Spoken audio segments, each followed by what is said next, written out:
రెండు కార్లలో కలిపి రాష్ట్ర ఎక్సైజ్ కమిషనర్ హరికిషన్ గారు మరియు director of enforcement Shah Nawaz Qasim IPS గారి ఆదేశాల మేరకు మన రాష్ట్రంలో ఈ నెల 14వ తేదీ నుంచి 21వ తేదీ వరకు ఈ ఎన్డీపీఎస్ కేసెస్ పై ఒక ప్రత్యేక డ్రైవ్ నిర్వహించడం జరుగుతుంది.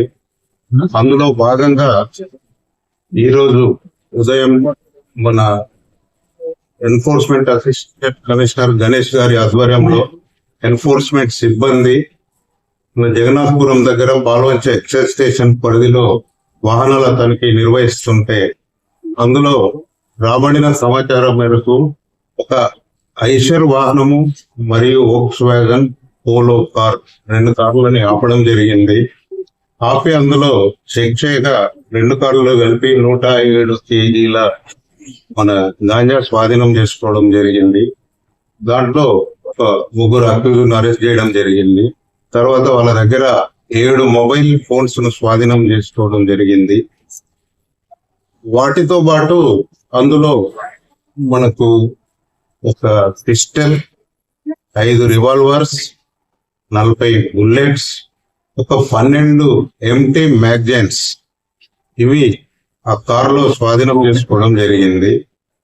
తర్వాత అరెస్ట్ కాబడిన ముద్దాయిలు ఒక వ్యక్తి బిలాల్ 31 ఇయర్స్, ఈయన ఎర్నాకుళం జిల్లా కేరళకు సంబంధించిన వ్యక్తి. ఇంకొక వ్యక్తి శ్యామ్ సుందర్ 30 ఇయర్స్, తిరుచి తమిళనాడు. ఇంకొక వ్యక్తి కాశీనందన్ సంతోష్, ఈయన కూడా తిరుచి తమిళనాడుకు చెందిన వ్యక్తి. జేమ్స్ తిరుచి అనే వ్యక్తి ఈ కేసులో పరారులో ఉన్నాడు. ఆయనను అరెస్ట్ చేయడానికి ప్రత్యేక బృందాలు ఏర్పాటు చేసి త్వరలో ఆయనను కూడా అరెస్ట్ చేయడం జరుగుతుంది. వీళ్ళు ఒరిస్సా రాష్ట్రంలో ఈ గాంజాయి అక్కడ కొనుక్కొని దీనిని మన వయా భద్రాచలం మీదుగా ఖమ్మం ఈ ప్రాంతాల నుంచి వీళ్ళు డైరెక్ట్ తిరుచికి ఈ గాంజా అనేది వీళ్ళు ట్రాన్స్పోర్ట్ చేసి ఇక్కడ సేల్ చేయడానికి ప్రయత్నిస్తున్నారు. తర్వాత మన ఎక్సైజ్ చట్టం ప్రకారం ఎన్డీపీఎస్ యాక్ట్ ప్రకారం ఈ గాంజా కేస్ రిజిస్టర్ చేయడం జరిగింది. ఈ వెపన్స్, బుల్లెట్స్, ఈ మ్యాగజైన్స్ అనేది ఈ ఆర్మ్స్ యాక్ట్ కింద వస్తాయి కాబట్టి దాని తదుపరి దర్యాప్తు నిమిత్తం సంబంధిత పాల్వంచ పోలీసు వారికి స్వాధీనం చేయడం జరుగుతుంది. ఆర్మ్స్ వరకు తదుపరి దర్యాప్తు ఆర్మ్స్ వరకు పోలీసు వాళ్ళు కంటిన్యూ చేస్తారు. దీంట్లో ఈ గాంజా వరకు మనం కంటిన్యూ చేస్తాం. ప్రత్యేకంగా ఈ మధ్యలో మన ఖమ్మం డివిజన్ లో గాంజా కేసు మనం పట్టుకోవడం జరుగుతుంది. మన ఖమ్మం జిల్లాలో భద్రాచలం అనేది గేట్వే ఉంది ఏఓబి ప్రాంతానికి. కానీ మనం పట్టుకున్న గాంజా అనేది మాక్సిమం మనం పట్టుకున్న గాంజా డెస్టినేషన్ తమిళనాడు, కేరళ, మహారాష్ట్ర. వేరే రాష్ట్రాలకు పోయే గాంజానే మనం చాలా వరకు పట్టుకోవడం జరుగుతుంది.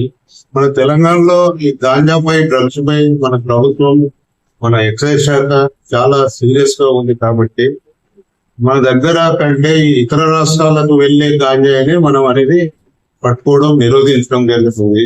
ఈ రకంగా చెప్పాలంటే మనం మన రాష్ట్రమే కాకుండా ఇతర రాష్ట్రాల్లో కూడా గాంజా వ్యాప్తిని నిర్మూలించడానికి మన ఖమ్మం జిల్లా ఎక్సైజ్ శాఖ చాలా వరకు మా కృషి మేము చేస్తున్నాం అని చెప్పవచ్చు.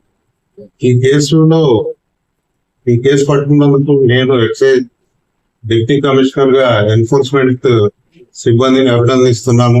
వీళ్ళని డైరెక్టర్ మన షా నవాజ్ కాసిం గారు మరియు ఎక్సైజ్ కమిషనర్ హరికిరణ్ గారు కూడా అభినందించడం జరిగింది. ఇది ఈ కేసుకు సంబంధించి వివరాలు. గాంజా వెహికల్స్ మొత్తం 53 లక్షల వాల్యూ ఉంది. నలుగురు కూడా హ్యాబిచువల్ అఫెండర్స్ సార్.